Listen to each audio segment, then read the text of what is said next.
ಮತ್ತೆ ಎಲ್ರಿಗೂ ಎಲ್ಲರೂ ಹೇಗಿದ್ದೀರಾ? ಎಲ್ಲರೂ ಚೆನ್ನಾಗಿದ್ದೀರಾ ಅಂದ್ಕೊಂಡಿದ್ದೀನಿ. ನಾನು ಚೆನ್ನಾಗಿದ್ದೀನಿ.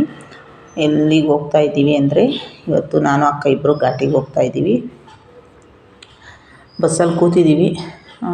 ನಾನು ಫಸ್ಟ್ ಟೈಮು ಹೋಗ್ತಾ ಇರೋದು. ನಾನು ಯಾವತ್ತೂ ನೋಡೇ ಇಲ್ಲ. ಅಂದ್ಕೊಂತಿದ್ದೆ ಯಾವಾಗಾದ್ರೂ ಒಂದ್ಸರಿ ಎಲ್ಲ ಹೇಳೋದಕ್ಕೆ ನಾನು ಅಂದ್ಕೊಂಡಿದ್ದೀನಿ ಯಾವಾಗಾದ್ರೂ ಒಂದ್ಸರಿ ಹೋಗಬೇಕು ಅಂತ, ಆದರೆ ಆಗ್ತಿರಲಿಲ್ಲ. ಇವತ್ತು ಹೊರಟ್ವಿ. ಇವತ್ತೇನೋ ಗೊತ್ತಿಲ್ಲ, ಹೊರಡಬೇಕು ಅನ್ನಿಸ್ತು. ಮತ್ತು ಹೋಗಬೇಕು ಅಂತ ಏನೋ ಅನಿಸುತ್ತೆ ಅಂತ ಗೊತ್ತಿಲ್ಲ, ಆದರೂ ಹೋಗ್ತಾ ಇದ್ದೀನಿ. ಒಂದೊಂದು ದೇವಸ್ಥಾನಕ್ಕೆ ಇದು ದೊಡ್ಡಬಳ್ಳಾಪುರದ ಬಸ್ ಸ್ಟ್ಯಾಂಡು. ಇಲ್ಲಿ ಬಂದು ಇಳಿದು ಬಸ್ಸು ಘಾಟಿಗೆ ಹೋಗೋ ಬಸ್ಗೆ ಹೋಗ್ತಾ ಇದ್ದೀವಿ. ಅಲ್ಲಿ ಹಾಗೆ ಮಾರ್ಕೆಟ್ಗೆ ಹೋಗಿ ಅಕ್ಕ ಸ್ವಲ್ಪ ಬಾಳೆಹಣ್ಣೆಲ್ಲ ತಗೋಬೇಕು ಅಂತೇಳಿ ಹೋಗ್ತಾ ಇದ್ದೀವಿ. ಹಂಗೆ ತಗೊಂಡು ಬಸ್ಗೆ ಹೋಗೋಣ ಅಲ್ಲಿ ಮುಂದೆ ನಿಲ್ಲಿಸುತ್ತಂತೆ ಬಸ್ಸು. ಅದಕ್ಕೆ ಅಲ್ಲಿಗೆ ಹೋಗೋಣ ಅಂತ ಐತೆ. ಸರಿ ಆಯಿತು ಅಂತ ಹೋಗ್ತಾ ಇದ್ದೀವಿ. ಹೂವಿನ ಹತ್ರ ಬಂದೆ. ಇವರು ಹೂವು ಚೆನ್ನಾಗಿ ಕಟ್ಟಿದ್ರು. 50 ರೂಪಾಯಿ ಮೊಳ ಹೇಳಿದ್ರು. ತುಮಕೂರಲ್ಲಿ 30 ರೂಪಾಯಿ, ಇಲ್ಲಿ 50 ರೂಪಾಯಿ ಹೇಳ್ತಾವ್ರೆ ದೊಡ್ಡಬಳ್ಳಾಪುರದಲ್ಲಿ. ನಂಗೆ ಆಶ್ಚರ್ಯ ಆಯಿತು. ಆಮೇಲೆ ನಾನೇನು ತಗೊಳ್ಲಿಲ್ಲ, ನನ್ನ ತಲೆಯಲ್ಲಿತ್ತು. ನಾನು ತುಮಕೂರಲ್ಲೇ 30 ರೂಪಾಯಿ ಕೊಟ್ಟು ಒಬ್ಬರ ಅಜ್ಜಿ ಹತ್ರ ಹೂವು ತಗೊಂಡಿದ್ದೆ. ಹಾಗಾಗಿ ಅಕ್ಕ ಅಲ್ಲಿ ಹೂವು ರೈಟ್ ಕೇಳಿಬಿಟ್ಟು ನಾನು ಬಾಳೆಹಣ್ಣು ತಾಂತಿತ್ತು ಅಕ್ಕ ಅಲ್ಲಿಗೆ ಹೋದೆ. ಅಕ್ಕನ ಹತ್ರ ಹೋಗಿ, ಅಕ್ಕ ಅಲ್ಲಿ ತುಮಕೂರಲ್ಲಿ 30 ರೂಪಾಯಿ, ಇಲ್ಲಿ 50 ರೂಪಾಯಿ ಮೊಳ ಹೇಳ್ತಾವ್ರೆ ಅಂತ ಅಂದೆ. ಆಮೇಲೆ ಹಂಗೆ ಬಾಳೆಹಣ್ಣು ತಗೊಂಡ್ವಿ. ಅಕ್ಕ ತಗೊಂತಿತ್ತು ಬಾಳೆಹಣ್ಣು. ಚೆನ್ನಾಗಿತ್ತು ಬಾಳೆಹಣ್ಣೆಲ್ಲ. ದೊಡ್ಡಬಳ್ಳಾಪುರ ಮಾರ್ಕೆಟಲ್ಲೂ ಅಷ್ಟೇ ಒಳ್ಳೊಳ್ಳೆ ಚೆನ್ನಾಗಿರುತ್ತೆಲ್ಲ. ಫ್ರೆಶ್ ಹೂವು, ತರಕಾರಿ ಎಲ್ಲ ತುಂಬ ಚೆನ್ನಾಗಿ ಇಟ್ಕೊಂಡಿರ್ತಾರೆ. ನಾವು ಮಾತಾಡ್ತಾ ನಮ್ಮ ಅಕ್ಕ, ಹೋಲಿ ಬಿಡಮ್ಮ ಅವ್ರಿಗೆಲ್ಲ ನಮಗೆ ಗೊತ್ತಿಲ್ಲ ಹೂವಿನ ರೇಟು ಅಂದ್ಕೊಂಬಿಟ್ಟವ್ರೆ, ಅದಕ್ಕೇ ಹಂಗಂತ ಹೇಳ್ತಾವ್ರೆ ಅಂತ ಅಂದರು. ಇನ್ನೊಬ್ಬರು 20 ರೂಪಾಯಿ ಮೊಳ ಕೊಡ್ತೀವಿ ಬರ್ರಿ ಅಂದರು. ನನಗೆ ಬೇಡ ಅಂತೇಳಿ ಬಂದ್ವಿ. ಯಾಕೆ ಅಂದರೆ ತಲೆಯಲ್ಲಿದ್ವು ಸಾಕು ಹೂವು ಅಂದ್ಬಿಟ್ಟು ಬಂದ್ವಿ. ಅಕ್ಕ ಬಾಳೆಹಣ್ಣು ತಗೊಂತು. ನಾನು ಹಂಗೆ ದೊಡ್ಡಬಳ್ಳಾಪುರ ಮಾರ್ಕೆಟು ಸುಮ್ಮನೆ ಚಿಕ್ಕದಾಗಿ ಹಂಗೆ ಎಲ್ಲ ವೀಡಿಯೋ ಮಾಡ್ಕೊತಿದ್ದೆ, ನೋಡೋಣ ಅಂದ್ಬಿಟ್ಟು. ಚೆನ್ನಾಗೈತೆ ತುಂಬ, ಅಂದರೆ ಮಾರ್ಕೆಟ್ ಎಲ್ಲ ಇಲ್ಲಿ. ಇದು ಮಿನಿ ಮಾರ್ಕೆಟ್ ಅನಿಸುತ್ತೆ. ದೊಡ್ಡ ಮಾರ್ಕೆಟು ಇನ್ನೊಂದು ಸೈಡು ಇರಬೇಕು ಅನಿಸುತ್ತೆ. ಇದು ಮಿನಿ ಮಾರ್ಕೆಟ್ ಏನೋ, ಗೊತ್ತಿದ್ದರೆ ಕಮೆಂಟ್ ಮಾಡಿ. ಅಂದರೆ ಇಲ್ಲಿ ಸ್ವಲ್ಪ ಚಿಕ್ಕದಾಗೈತೆ ಮಾರ್ಕೆಟೆಲ್ಲ. ಹಾಗೆ ಬಂದ್ವಿ. ಇಲ್ಲಿ ನೋಡಿ, ನಾನು ರಾಜ್ಕುಮಾರ ಅಂತ ಒಂದು ಬಸ್ ಮೇಲೆ ಹೆಸರು ಇತ್ತು. ರಾಜ್ಕುಮಾರ ಬಸ್ಸಿಗೆ ರಾಜ್ಕುಮಾರ ಅಂತ ಹೆಸರಿಟ್ಟಿದ್ರು. ನೋಡಿ ಹಂಗೆ ವೀಡಿಯೋ ಮಾಡ್ತಾಯಿದ್ದೆ. ಆಮೇಲೆ ಬಸ್ ಇನ್ನೂ ಬಂದಿರಲಿಲ್ಲ, ನಿಂತಿದ್ವಿ ಬಸ್ ಸ್ಟ್ಯಾಂಡಲ್ಲೇ. ನೋಡಿ ದೊಡ್ಡಬಳ್ಳಾಪುರ ಬಸ್ ಸ್ಟ್ಯಾಂಡು ಎಷ್ಟು ಚೆನ್ನಾಗೈತೆ. ನೋಡ್ತಾ ಹಂಗೆ ನಿಂತಿದ್ವಿ. ಇನ್ನೂ ಬಸ್ ಬಂದಿರಲಿಲ್ಲ. ನಾನು ಫಸ್ಟ್ ಟೈಮು ಈ ಥರ ಎಲ್ಲ, ಅಂದರೆ ನನಗೆ ಘಾಟಿಗೆ ಯಾವತ್ತೂ ನಾನು ಹೋಗಿರಲಿಲ್ಲದ್ರಿಂದ ನನಗೆ ಬಸ್ ರೂಟ್ ಎಲ್ಲ ಗೊತ್ತಿರಲಿಲ್ವಲ್ಲ. ಹಂಗಾಗಿ ಅಕ್ಕನ ಜೊತೆ ಬಂದೆ. ಅಕ್ಕ ಒಂದು ಸಲ ಹೋಗಿದ್ರಂತೆ, ಹಂಗಾಗಿ ಅಕ್ಕನ ಜೊತೆಲೇ ಬಂದೆ ನಾನು. ಇಲ್ಲಿಗೆ ಬಂದರೆ ಘಾಟಿಗೆ ಡೈರೆಕ್ಟ್ ಬಸ್ ಸಿಗ್ತವೆ. ದೊಡ್ಡಬಳ್ಳಾಪುರಕ್ಕೆ ಬಂದ್ರೇ ಘಾಟಿಗೆ ಬಸ್ ಸಿಗ್ತಾವಂತೆ. ಬಸ್ಸಿಗೆ ಬರೋ ಅಂಥವ್ರು ದೊಡ್ಡಬಳ್ಳಾಪುರಕ್ಕೆ ಬರಬೇಕಂತೆ. ಬಸ್ಸಲ್ಲಿ ಕೂತ್ಕೊಂಡು ಇನ್ನೊಂದು ವಿಷಯ ಗೊತ್ತಾ, ನಮ್ಮ ಅಕ್ಕ ನನ್ನ ಕಿವಿಯಲ್ಲಿ ಆ ವೈಟು ವಾಲೆ ಇಟ್ಕೊಂಡವ್ರಲ್ಲ, ಅವು ನನ್ನ ಕಿವಿಯಲ್ಲಿದ್ವು. ಅಕ್ಕ ಅವು ನನಗೆ ಕೊಡಮ್ಮಿ, ಚೆನ್ನಾಗವೆ ಅಂದರು. ನೋಡಿ, ನಾನೇನು ಬಂಗಾರದ ಒಡವೆ ಎಲ್ಲ ಏನಲ್ಲ, ಅದು ಆ ವಾಲೆಗೆ ನಮ್ಮ ಅಕ್ಕ ಚೆನ್ನಾಗವೆ ಅಂಥೇಳಿ ನಮ್ಮ ಅಕ್ಕ ಇಟ್ಕೊಂಡ್ರು. ನಮ್ಮ ಅಕ್ಕನ ಕಿವಿಯಾಗಿಲ್ಲ ಇದ್ದವು ನನಗೆ ಕೊಟ್ಟರು. ನಮ್ಮ ಅಕ್ಕನಿಗೆ ಆ ಥರದ ವಾಲೆ ಅಂದರೆ ತುಂಬ ಇಷ್ಟ ಅಂತೆ. ನಾನೊಂದು ಸ್ಪ್ರೈಟ್ ತಂದೆ, 2 ತಂದಿದ್ದೆ. ಅಕ್ಕ ಕುಡಿಲಿಲ್ಲ, ನಾನು ತಗೊಂಬಂದೆ. ನಾನು ಕುಡಿತಾಯಿದ್ದೀನಿ. ಚಿಕ್ಕವೇ 2 ತಂದೆ. ನೋಡಿ ಚೆನ್ನಾಗಿ ಕಾಣಿಸ್ತೈತೆ ವಾಲೆ ಅಕ್ಕನ ಕಿವಿಯಾಗಿರೋದು. ನನಗೆ ಈ ಥರ ಇಟ್ಕೋಬೇಕು ಅಂತ ಆಸೆ, ಬಟ್ ಕಿವಿ ಜಗ್ತವೆ ಅಂದ್ಬಿಟ್ಟು ನಾನು ಇಟ್ಕೊಳ್ಳಲ್ಲ. ಯಾಕಂದರೆ ನನಗೆ ಆಲೆ ಸ್ವಲ್ಪ ಚಿಕ್ಕದು ಕಿವಿಯದು, ಹಂಗಾಗಿ ಕಿವಿ ಜಗ್ತವೆ ಅಂತ ನಾನು ಇಟ್ಕೊಳ್ಳಲ್ಲ ಅಷ್ಟೇ. ನಾನೆಲ್ಲ ಫಸ್ಟೆಲ್ಲ ಒಂಥರ ಇದೇ ಥರನೇ ವಾಲೆ ಇಟ್ಕೊತಾ ಇದ್ದಿದ್ದು, ಆದರೆ ಇತ್ತೀಚೆಗೆ ಇಟ್ಕೊಳ್ಳಲ್ಲ ಆ ಥರದ್ದೆಲ್ಲ. ನಾನು ಯಾವಾಗಲೂ ಬರೀ ಕಿವಿಗೆ ಇರ್ತೀನಲ್ವ, ಹಾಗಾಗಿ ಜಾಸ್ತಿ ವಾಲೆಗಳೇನು ಇಟ್ಟಲ್ವಲ್ಲ. ಹಾಗಾಗಿ ಹೊರಡ್ತು ಹೊರಟ್ವಿ. ಬಸ್ಸು ದೊಡ್ಡಬಳ್ಳಾಪುರದಿಂದ ಹೋಗ್ತಾಯಿದ್ದೆ ಘಾಟಿ ಕಡೆ. ನಾನು ನೋಡೋಣ ಘಾಟಿ ದೇವಸ್ಥಾನ ಎಲ್ಲ ಹೆಂಗೈತೆ ಘಾಟೀಲಿ. ಅದೊಂದು ನನಗೆ ಒಂದು ಉತ್ಸಾಹ, ಅಂದರೆ ಹೊಸ ದೇವಸ್ಥಾನಗಳ್ನ ನೋಡೋದು ಒಂದು ಖುಷಿ ನಿಜವಾಗ್ಲೂ. ಹೋಗ್ತಾಯಿದ್ದೀವಿ. ನಾನು ಹಂಗೆ ಎಲ್ಲ ಅಂಗಡಿಗಳ್ನೆಲ್ಲ ವೀಡಿಯೋ ಮಾಡ್ತಾಯಿದ್ದೀನಿ. ಯಾಕಂದರೆ ನಾವು ಡೈರೆಕ್ಟು ನಡ್ಕೊಂಡು ಹೋಗಿ ಮತ್ತು ಗಾಡಿಗಳಲ್ಲೆಲ್ಲ ಹೋಗಿ ವೀಡಿಯೋ ಮಾಡೋಕ್ಕಾಗಲ್ವಲ್ಲ. ಬಸ್ಸಲ್ಲೇ ಕೂತ್ಕೊಂಡು ಸುಮ್ಮನೆ ಚಿಕ್ಕ ಚಿಕ್ಕದೆಲ್ಲ ವೀಡಿಯೋ ಮಾಡಿದ್ರೆ ತುಂಬ ಚೆನ್ನಾಗಿರುತ್ತೆ ಅಂತ ಮಾಡ್ತಿರ್ತೀನಿ. ನಾನು ಎಲ್ಲೇ ಹೋಗಲಿ ಇನ್ನೂ ಈ ಥರದ್ದೆಲ್ಲ ವೀಡಿಯೋ ಮಾಡಬೇಕು ಅಂತ ಅಂದ್ಕೊಂಡಿದ್ದೀನಿ. ಬಟ್ ಬಸ್ಸಲ್ಲೇ ಕೂತ್ಕೊಂಡು ನೋಡಿ, ಇಲ್ಲಿ ಒಂದು ಸ್ಟಾಪ್ ಇತ್ತು. ಇಲ್ಲಿ ಹಳ್ಳಿ ಮರದಡೆಲ್ಲ ನಾಗರಕಲ್ಲೆಲ್ಲ ಚೆನ್ನಾಗಿ ಪ್ರತಿಷ್ಠಾಪನೆ ಮಾಡಿಸಿದ್ರು. ತುಂಬ ಚೆನ್ನಾಗಿ ಕಾಣಿಸ್ತಿತ್ತು. ಇದಿನ್ನು ಘಾಟಿಗೆ ಹೋಗೋದು ಸೆಂಟ್ರಲ್ಲೇ ಘಾಟಿಗೆ ಹೋಗ್ತಾ ಫಸ್ಟೇ ಎಂಟ್ರೆನ್ಸಿಗೆ ಸಿಗುತ್ತಿದ್ದೆಲ್ಲ ಹಂಗೆ ಮರ ಗಿಡ ಇವೆಲ್ಲ ಹೊಂಗೆ ಮರಗಳು ಮತ್ತು ಕೆಂಕೆಸ್ಲೆ ಮರ ಅಂತ ಹೇಳ್ತೀವಿ. ಕೆಂಪು ಹೂವು ಬಿಡುತ್ತಲ್ಲ, ಅದು ಕೆಂಕೆಸ್ಲೆ ಮರ ಅಂತ ಹೇಳ್ತೀವಿ. ನೀವು ಯಾವ ಮರ ಅಂತೀರೋ ನಮಗೆ ಗೊತ್ತಿಲ್ಲ, ಗೊತ್ತಿದ್ದರೆ ಕಮೆಂಟ್ ಮಾಡಿ. ಕೆಂಕೆಸ್ಲೆ ಹೂವು ಏಕ ಇತ್ತು. ಅದನ್ನು ಫಸ್ಟು ಮದುವೆಗಳಲ್ಲಿ ಚಪ್ರಕ್ಕೆಲ್ಲ ಕಟ್ಟೋರು. ಕೆಂಕೆಸ್ಲೆ ಹೂವು ಮತ್ತು ಮಾವಿನ ಸೊಪ್ಪು ಚಪ್ರಕ್ಕೆ ಗುತ್ತಿ ಮಾಡಿ ಕಟ್ಟಿಬಿಟ್ರೆ ಆ ಚಪ್ರ ಎಷ್ಟು ಚೆನ್ನಾಗಿ ಕಾಣಿಸೋದು ಅಂದರೆ, ಮದುವೆ ಮನೆ ಅಂದರೆ ಆ ಥರ ಚಪ್ರ ಹಾಕಿ ಆ ಕೆಂಕೆಸ್ಲೆ ಹೂವು ಮತ್ತು ಮಾವಿನ ಸೊಪ್ಪು ಕಟ್ಟಿದ್ರೆ ಅದು ಮದುವೆ ಮನೆ ಎಷ್ಟು ಲಕ್ಷಣವಾಗಿ ಕಾಣಿಸೋದು ಅಂದರೆ, ಇವಾಗೆಲ್ಲ ಯಾರೂ ಕಟ್ಟಲ್ಲ.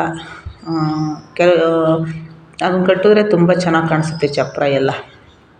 ಎಷ್ಟು ಹೂವು ಕಟ್ಟಿಬಿಡೋರು, ಅದನ್ನು ಗುತ್ತಿ ಮಾಡಿ ಕಟ್ಟೋರಲ್ಲ, ಅದಕ್ಕೆ ಲೈಟೆಲ್ಲ ಬಿಡೋರು. ತುಂಬ ಚೆನ್ನಾಗಿ ಕಾಣಿಸೋದು ಚಪ್ರ. ಮೈಕ್ ಹಾಕ್ಬಿಟ್ರೆ ಎಷ್ಟು ಚೆನ್ನಾಗಿ ಕಾಣಿಸೋದು ಅವಾಗೆಲ್ಲ. ಆಗಿನ ಕಾಲನೇ ಚೆಂದ. ಇವಾಗ ಯಾರೋ ಆ ಥರದ್ದು ಹೂವು ಎಲ್ಲ ಕಟ್ಟಲ್ಲ. ಈಗೆಲ್ಲ ಚಿತ್ರದಲ್ಲಿ ಮಾಡ್ತಾರಲ್ಲ ಮದುವೆಗಳು. ಹಂಗಾಗಿ ಯಾರೂ ಆ ಥರ ಎಲ್ಲ ಇವಾಗ ಕೆಂಕೆಸ್ಲೆ ಹೂವು ಮಾವಿನ ಸೊಪ್ಪು ಯಾರೂ ತೋರಣಕ್ಕೆ ಕಟ್ಟಲ್ಲ ಇವಾಗ. ನೋಡಿ ಹಂಗೆ ಹೋಗ್ತಿದ್ವಿ. ಎಲ್ಲ ತುಂಬ ಚೆನ್ನಾಗಿತ್ತು. ಈ ಕಡೆ ಎಲ್ಲ ಮರ ಗಿಡ ಎಲ್ಲ ತುಂಬ ಥರ ವ್ಯೂಸ್ ಎಲ್ಲ ಇದೆಲ್ಲ ಚೆನ್ನಾಗಿತ್ತು. ಈ ಥರ ಪ್ರಕೃತಿ ಅಂದರೆ ಇದೇ ಒಂದು ದೇವರು ಅಷ್ಟೇ. ನಿಜವಾಗ್ಲೂ ಹಸ್ರು ಎಲ್ಲಿರುತ್ತೋ ಅಲ್ಲೇ ದೇವ್ರು ನೆಲೆಸಿರ್ತಾನೆ ಅಂತ ಅಂದ್ಕೋಬೇಕು. ಯಾಕಂದರೆ ಪ್ರಕೃತಿನೇ ದೇವರು ಅಂತ ಅಂದ್ಕೊಂಬಿಟ್ರೆ ತುಂಬ ಖುಷಿ ಆಗ್ತೈತೆ ನಿಜವಾಗ್ಲೂ.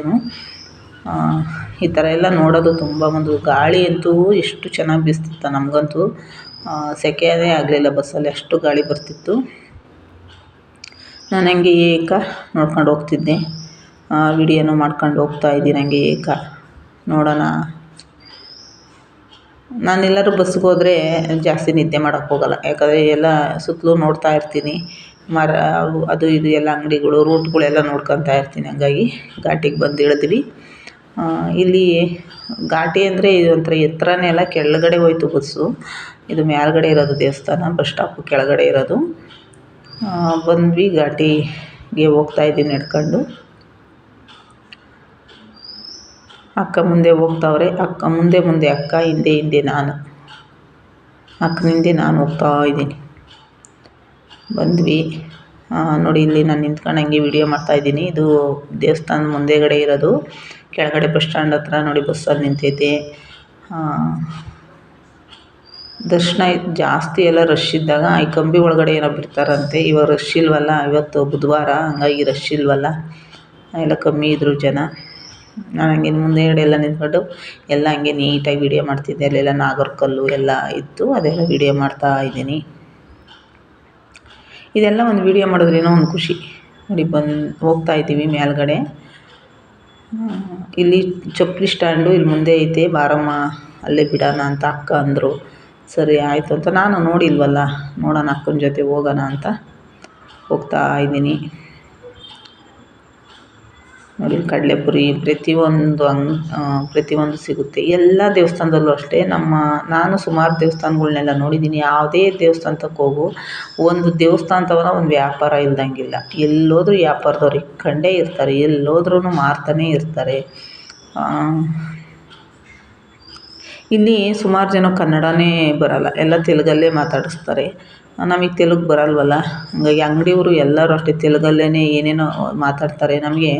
ನಮ್ಮ ಕನ್ನಡ ಬಿಟ್ಟರೆ ಬೇರೆ ಭಾಷೆ ಬರೋಲ್ಲ. ಹಂಗಾಗಿ ನಾವೆಲ್ಲೇ ಹೋದ್ರೂ ಕನ್ನಡದಲ್ಲೇ ಮಾತಾಡೋದು. ನಾನು ಹೇಳಿದೆ, ನೀವು ಕನ್ನಡದಲ್ಲಿ ಮಾತಾಡ್ಸಿ ಅಕ್ಕ, ಅದೇನು ಇಂಗ್ಲೀಷ್ ನಮಗೆ ತೆಲುಗೆಲ್ಲ ಬರಲ್ಲ ಅಕ್ಕ ಅಂತ.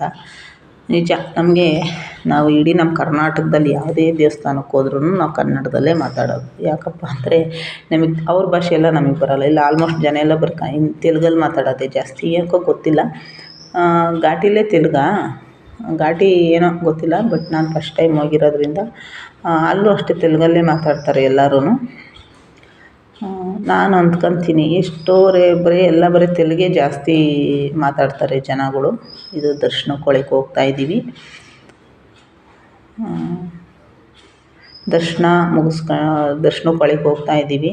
ಕಂಬಿಯಿಂದ ಒಳಗಡೆ ಫಸ್ಟು ದರ್ಶನ ಮಾಡಬೇಕು ಅಂತ. ಆಮೇಲೆ ಆ ಕಡೆ ಗೋಪುರ ಆಯ್ತು, ಅದು ವೀಡಿಯೋ ಮಾಡಬೇಕಾಯ್ತು ಅಂತ ಅಕ್ಕ ದರ್ಶನ ಮಾಡ್ಕೊಂಡು ಬಂದು ಆಮೇಲೆ ವೀಡಿಯೋ ಮಾಡಿದ್ರೆ ಆಯ್ತು ಬಿಡಕ್ಕ ಅಂತ ಅಂದೆ ನಾನು. ಯಾಕಂದರೆ ಫಸ್ಟು ದರ್ಶನಕ್ಕೆ ಹೋಗೋಣ, ದರ್ಶನ ಮಾಡೋಣ ಅನ್ನೋದೊಂದು ಕುತೂಹಲ ನನಗೆ. ನೋಡಿ, ಇದು ಘಾಟಿ ಸುಬ್ರಹ್ಮಣ್ಯ ಸ್ವಾಮಿ ದೇವಸ್ಥಾನ, SS ಘಾಟಿ.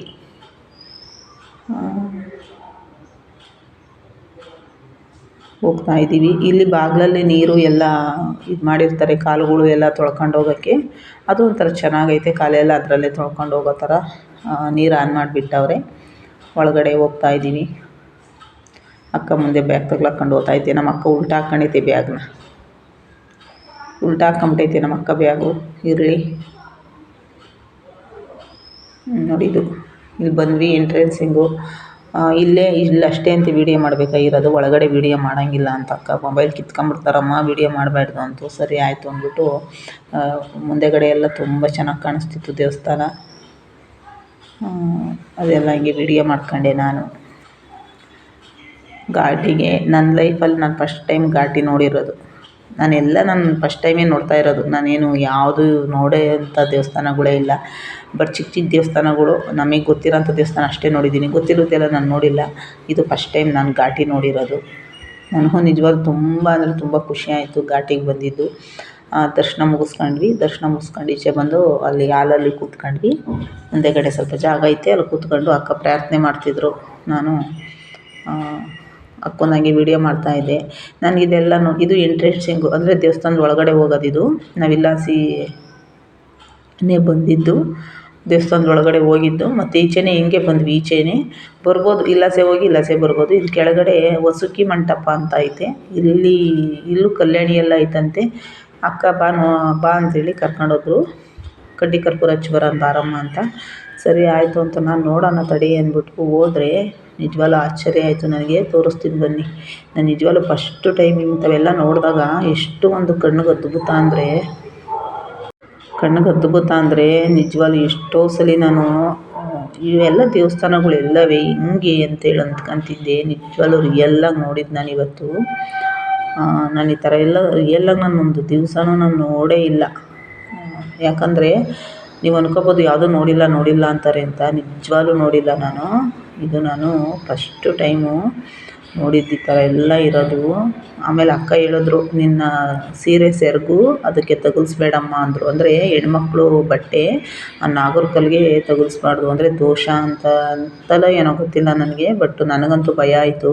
ನಾನಂತೂ ಸೀರೆ ಎಲ್ಲ ಮುದ್ರಕೊಂಡು ಸೆರಗೆಲ್ಲ ಮುದ್ರಕೊಂಡು ನಿಧಾನಕ್ಕೆ ಹೋಗ್ತಾಯಿದ್ದೆ ಅಕ್ಕನ ಹಿಂದೆಗಡೆ. ಯಾಕಂದರೆ ಭಯ ಅಲ್ವಾ, ಗಾಳಿ ಪಾಳಿ ಬೀಸಿದ್ರೆ ಎಲ್ಲಿ ತಗುಲ್ಬಿಡುತ್ತೋ ಅನ್ನೋ ಭಯ. ಅದಕ್ಕೆ ನಾನು ಎಲ್ಲ ಮುದ್ರಕೊಂಡು ಹೋಗ್ತಾಯಿದ್ದೆ. ಸೀರೆನೆಲ್ಲ ಮುದ್ರಿ ಸೆರಗೆಲ್ಲ ಮುದ್ರಕೊಂಡು ನೀಟಾಗಿ ಹಂಗೆ ನಿಧಾನಕ್ಕೆ ಅಕ್ಕನ ಹಿಂದುಗಡೆ ಹೋಗಿ ವೀಡಿಯೋ ಮಾಡ್ತಾಯಿದ್ದೀನಿ. ತುಂಬ ಅಂದರೆ ತುಂಬ ಚೆನ್ನಾಗೈತೆ ಇದೆಲ್ಲ. ನಾನು ಈ ಥರ ನೋಡಿರೋದು ಫಿಲಮಲ್ಲಿ ಅಷ್ಟೇ, ನಾನು ರಿಯಲ್ಲಾಗಿ ನೋಡೇ ಇಲ್ಲ. ಫಿಲಮಲ್ಲಿ ಅಂದರೆ ನಾಗದೇವತೆ ಫಿಲಮ್ ಬರುತ್ತಲ್ಲ, ಬಂದೈತೆ ನಾಗದೇವತೆ ಫಿಲಮ್ ಐತಲ್ಲ ನೋಡಿ, ಅದರಲ್ಲಿ ನಾನು ನೋಡಿದ್ದು ಈ ಥರ ಇರೋದನ್ನ ಒಂದು ಹಾಡಲ್ಲಿ. ಅಷ್ಟು ಬಿಟ್ಟರೆ ನಾನು ರಿಯಲ್ಲಾಗಿ ಯಾವತ್ತೂ ಈ ಥರ ನೋಡೇ ಇಲ್ಲ. ಇವತ್ತೇ ನೋಡಿರೋದು. ನಂಗೆ ನಿಜವಾಗ್ಲೂ ಖುಷಿ ಆಯಿತು. ಮತ್ತು ಮನಸ್ಸಿಗೆ ಏನೋ ಒಂದು ನೆಮ್ಮದಿ ಇಲ್ಲಿ ಬಂದು ಇದೆಲ್ಲ ನೋಡಿದಾಗ ನಿಜವಾಗ್ಲೂ ಎಷ್ಟು ಖುಷಿ ಆಯಿತು ಅಂದರೆ, ಅಪ್ಪ ದೇವ್ರು ಈ ಥರನೂ ಆಯಿತಾ ಅಂತ ನಾನು ಅಕ್ಕನ ಕೇಳಿದೆ. ಅಕ್ಕ ಇಲ್ಲಿ ಏನಾದರೂ ದೋಷ ಇರೋರು ಮತ್ತು ಏನಾದರೂ ಒಂದು ಇರೋರು ಇಲ್ಲಿ ಬಂದು ನಾಗರಕಲ್ಲು ಪ್ರತಿಷ್ಠಾಪನೆ ಮಾಡಿಸ್ತಾರಂತೆ. ಮಾಡಿಸ್ದಾಗ ಏನಾದರೂ ಮನೇಲಿ ಪ್ರಾಬ್ಲಮ್ಮು ಮತ್ತು ಏನಾದರೂ ದೋಷಗಳಿರುತ್ತಲ್ವ, ಅದು ಬಂದು ಇಲ್ಲಿ ಪ್ರತಿಷ್ಠಾಪನೆ ಮಾಡಿಸಿ ಪೂಜೆ ಮಾಡಿ ಹೋಗ್ತಾರಂತೆ. ಅವರು ಪ್ರತಿಷ್ಠಾಪನೆ ಮಾಡಿಸಿರೋಂಥ ಕಲ್ಲುಗಳು, ಭಕ್ತಾದಿಗಳು ಪ್ರತಿಷ್ಠಾಪನೆ ಮಾಡಿಸಿರೋಂಥ ಕಲ್ಲುಗಳಂತೆ. ಯಾರೋ ಮೊನ್ನೆ ಬೇರೆ ಮಾಡಿಸೋಗವ್ರೆ, ಇಲ್ಲಿ ಬಂದು ಮಾಡಿಸ್ತಾರಂತೆ. ಹಂಗಾಗಿ ಒಳ್ಳೆಯದಾಗುತ್ತಂತಿಲ್ಲಿ. ತುಂಬ ಚೆನ್ನಾಗೈತೆ ನಿಜವಾಗ್ಲೂ. ಎಷ್ಟು ಚೆನ್ನಾಗೈತೆ ಅಂದರೆ ಅದು ಮರಗಳು ನೋಡಿ ಎಷ್ಟು ಹಸಿರಾಗಿ ತಂಪಾಗೈತೆ. ನೆರಳಲ್ಲಿ ಸ್ವಾಮಿ ನಿಜವಾಗ್ಲೂ ಎಷ್ಟು ಒಂದು ಖುಷಿ ಅಂದರೆ ಇವತ್ತು ನಮಗೆ ಯಾವುದೋ ಒಂದು ಜನ್ಮದ ಪುಣ್ಯಗಳು ಇವೆಲ್ಲ ನಾವು ನೋಡೋ ಅಂಥದ್ದೊಂದು ಅಂದ್ಕೊಂತೀನಿ ನಾನು. ಒಂದೊಂದ್ಸಲ ನಾವು ಹೋಗ್ಬೇಕು ಒಂದು ಜಾಗಗಳಿಗೆ ಸಡನ್ನಾಗಿ ನಾವು ಹೋಗೋಕ್ಕಾಗಲ್ಲ. ಬಟ್ ಈ ಥರ ಒಂದು ಏನೋ ಸ್ವಾಮಿ ಪ್ರೇರಣೆ ಕರ್ಸ್ಕೋಬೇಕು ಅನ್ನೋದೊಂದು ಇರುತ್ತಲ್ಲ, ಹಂಗಾಗಿ ಕರ್ಸ್ಕೊತಾರೆ. ಯಾವ ಕಾಲಕ್ಕೆ ನಮ್ಮನ್ನು ಕರ್ಸ್ಕೋಬೇಕು ಅವ್ರ ಸನ್ನಿಧಿ ಇದೆ ಅದು ಆ ಇದಕ್ಕೆ ಕರ್ಸ್ಕೊಳ್ಳೋದು. ಯಾವಾಗಲೂ ನಾವು ಹೋಗೋಕ್ಕಾಗಲ್ಲ ನೋಡಿ. ಇದು ತುಂಬ ಅದ್ಭುತ. ಅದು ಎಡೆ ಎತ್ತಿ ದೊಡ್ಡದು ಐತಲ್ಲ, ಅದಂತೂ ತುಂಬ ಚೆನ್ನಾಗಿತ್ತು. ಅದನ್ನು ಹಂಗೆ ವಿಡಿಯೋ ಮಾಡ್ಕೊಂಡೆ. ಮುಂದೆ ಫೋಟೋಗಳು ತೆಗ್ದಿದ್ದೀನಿ ನನ್ನ ವಿಡಿಯೋದಲ್ಲಿ ಬರುತ್ತೆ ಫೋಟೋಗಳು ನೋಡಿ. ಇದು ಅಕ್ಕ ಬರ್ತಾವ್ರೆ ಪೂಜೆ ಎಲ್ಲ ಮುಗಿಸ್ಕೊಂಡು. ಅಲ್ಲಿ ನನಗೆ ಅಲ್ಲಿಂದ ಈ ಕಡೆ ಬರಬೇಕಾದ್ರೆ, ಆ ಕಡೆಯಿಂದ ಪೂಜೆ ಮುಗಿಸ್ಕೊಂಬರ್ಬೇಕಾದ್ರೆ ಒಬ್ಬ ಸ್ವಾಮೀಜಿ ಎದುರುಗಡೆ ಬಂದುಬಿಟ್ಟು ಅಕ್ಷತೆ ಕಳಾಕಿ ಆಶೀರ್ವಾದ ಮಾಡಿದ್ರು. ಅವರೇ ಅಕ್ಷತೆ ಕಳಾಕಿ ಆಶೀರ್ವಾದ ಮಾಡಿದ್ರು. ಅಲ್ಲಿ ಪೂಜೆ ಮಾಡೋ ಅಂಥವ್ರೇ ಅಕ್ಕನಿಗೂ ನನಗಿಬ್ರಿಗೂ ತೀರ್ಥ ಮತ್ತು ಹೂವು ಎಲ್ಲ ಕೊಟ್ಬಿಟ್ಟು ಅಕ್ಷತೆ ಕಳಾಕಿ ಆಶೀರ್ವಾದ ಮಾಡಿದ್ರು. ಏನೋ ಗೊತ್ತಿಲ್ಲ, ಅವರ ಆಶೀರ್ವಾದ ಸಿಕ್ತು. ಅಕ್ಕ ಬಂದರು, ಇಬ್ಬರು ಮೇಲ್ಗಡೆ ಬಂದ್ವಿ. ಇಲ್ಲಿ ಸ್ವಲ್ಪ ಫೋಟೋ ಎಲ್ಲ ತಕ್ಕೊಳ್ಳೋಣ ಅಂದ್ಬಿಟ್ಟು ಬಂದ್ವಿ. ಫೋಟೋ ಎಲ್ಲ ತಕ್ಕೊಳ್ಳೋಣ ಅಂತ ಬಂದ್ವಿ. ಇಲ್ಲೂ ತುಂಬ ಚೆನ್ನಾಗಿತ್ತು. ಎಲ್ಲ ಪಾರ್ಕಿಂಗ್ ಎಲ್ಲ ತುಂಬ ಚೆನ್ನಾಗಿ ಮಾಡವ್ರೆ ಕೂತ್ಕೊಳ್ಳೋರಿಗೆಲ್ಲ. ಅಕ್ಕ ನಾನು ಈ ಥರ ಫಸ್ಟ್ ಟೈಮ್ ವೀಡಿಯೋ ಮಾಡಿರೋದು. ಅಕ್ಕ ನಾನಿಬ್ರು ನೋಡೋಣ ಯಾವ ಥರ ಎಲ್ಲ ಹಿಂದೆಗಡೆ ಎಲ್ಲ ತುಂಬ ಚೆನ್ನಾಗಿ ಕಾಣಿಸ್ತಿತ್ತು. ಅಕ್ಕ ನಾನು ಹಂಗೆ ಎಲ್ಲ ಸುತ್ತಲೂ ಹಂಗೆ ತಿರ್ಕೊಂಡಂಗೆ ವೀಡಿಯೋ ಮಾಡ್ಕೊಂಡ್ವಿ. ಇದೆಲ್ಲ ತುಂಬ ಚೆನ್ನಾಗಿತ್ತು. ಯಾರೆಲ್ಲ ಘಾಟಿ ಸುಬ್ರಹ್ಮಣ್ಯ ನೋಡಿದ್ದೀರಾ ಕಮೆಂಟ್ ಮಾಡಿ. ನನಗಂತೂ ತುಂಬ ಖುಷಿ ಆಯಿತು. ಎಲ್ಲರಿಗೂ ಆ ಘಾಟಿ ಸುಬ್ರಹ್ಮಣ್ಯ ಸ್ವಾಮಿ ಒಳ್ಳೇದು ಮಾಡಲಿ. ನೋಡಿ, ಇದು ಮುಂದೆಗಡೆ ಇರೋ ಒಂದು ಗೋಪುರ. ಇದನ್ನು ಲಾಸ್ಟಿಗೆ ತೆಗ್ದೆ ನಾನು ವಿಡಿಯೋ ಮಾಡ್ಕೊಂಡೆ. ಯಾಕಂದರೆ ಒಳಗಡೆ ದರ್ಶನ ಮಾಡಬೇಕು ಅನ್ನೋದೊಂದು ಕುತೂಹಲಕ್ಕೋಸ್ಕರ ಇದನ್ನು ನಾನು ವಿಡಿಯೋ ಮಾಡಲಿಲ್ಲ. ಈಗ ಮಾಡ್ತಾಯಿದ್ದೀನಿ. ಚಪ್ಪರ ಹಾಕಿರೋದ್ರಿಂದ ಅಕ್ಷರ ಅಷ್ಟೊಂದು ನೀಟಾಗಿ ಕಾಣಿಸ್ತಿಲ್ಲ ನೋಡಿ. ಇದು ಸುಬ್ರಹ್ಮಣ್ಯ ಸ್ವಾಮಿ. ಈ ಕಡೆ ಎಲ್ಲ ತುಂಬ ವರಾಂಡ ಎಲ್ಲ ತುಂಬ ಚೆನ್ನಾಗೈತೆ. ತುಂಬ ಇಲ್ಲಿ ಗಾಡಿ ನಿಲ್ಲಿಸೋರು ಮತ್ತು ಎಲ್ಲ ಹಂಗೆ ಅದೆಲ್ಲ ವಿಡಿಯೋ ಮಾಡ್ತಾ ಇಲ್ಲಿ ಕಳ್ಳೆಪುರಿದು ಅಂಗಡಿ ಇತ್ತು. ಕಳ್ಳೆಪುರಿ ತಗೊಳ್ಳೋಣ ಅಂದ್ಬಿಟ್ಟು ಬಂದೆ ನಾನು. ಘಾಟಿಗೆ ಬಂದರೆ ಕಡಲೆಪುರಿ ತಗೊಂಡೋಗ್ಬೇಕು. ಅದಕ್ಕೆ ಅಕ್ಕನಿಗೆ ಹೇಳ್ತಾಯಿದ್ದೆ, ಘಾಟಿಗೆ ಬಂದರೆ ಕಡಲೆಪುರಿ ತಗೊಂಡೋಗ್ಬೇಕಕ್ಕ ಅಂತ. ಅಂದರೆ ಎಲ್ಲೋ ಕೇಳಿದ್ದು ನಾನು, ಘಾಟಿಗೆ ಬಂದರೆ ಕಡಲೆಪುರಿ ತಗೊಂಡೋಗ್ಬೇಕು ಅಂತ. ಅಕ್ಕ ಅವಲೇ ಒಂದು 2 ಸರಿ ತಗೊಂಡೋಗಿದ್ದೀನಿ, ನೀನು ತಗೊಳಮ್ಮ ಅಂದರು. ಅದಕ್ಕೆ ನಾನು ತಗೊತಿದ್ದೆ. ಅಕ್ಕನೂ ಹಂಗೆ ನಾನು ತಗೊಂಡಿದ್ದು ನೋಡಿ ಅಕ್ಕನಿಗೂ ಕೊಡು. ಅಕ್ಕನೂ ತಗೊಂಡ್ರು. ತಗೊಳಕ್ಕ ಅಂದೆ, ತಗೊಂಡ್ರು ಅವರು. ಅದು ನನಗೆ ಅಕ್ಕನೇ ವೀಡಿಯೋ ಮಾಡ್ಕೊತಾ ಇದ್ರು ಎಲ್ಲ. ಅಕ್ಕನ ಕೈ ಕೊಟ್ಟಿದ್ದೆ ಇವತ್ತು ವೀಡಿಯೋ ಮಾಡೋಕ್ಕೆ. ಅಕ್ಕನೇ ವೀಡಿಯೋ ಮಾಡ್ತಾಯಿತ್ತು. ನಾನು ಹಂಗೆ ಎಲ್ಲ ಒಂದು ನೆನಪಿರಲಿ ಅಂದ್ಬಿಟ್ಟು ಎಲ್ಲ ಹಂಗೆ ಕಡಲೆಪುರಿ ನಾನು ತಗೊಂಡೆ. ಅಕ್ಕನೂ ತಗೊಳಕ್ಕೆ ಅವರು ಒಳಗಡೆ ಹೋಗಿ ಹಾಕ್ಕೊಡೋಕ್ಕೆ, ಖಾರ ಎಲ್ಲ ಹಾಕ್ಕೊಡೋಕ್ಕೆ ಅಂತ ಒಳಗಡೆ ಹೋದರು ನೋಡಿ. ಇದು ಎಷ್ಟು ಚೆನ್ನಾಗಿ ಕಾಣಿಸ್ತೈತೆ. ಹಾಗೆ ನಾವು ನೋಡಿ ಇದೆಲ್ಲ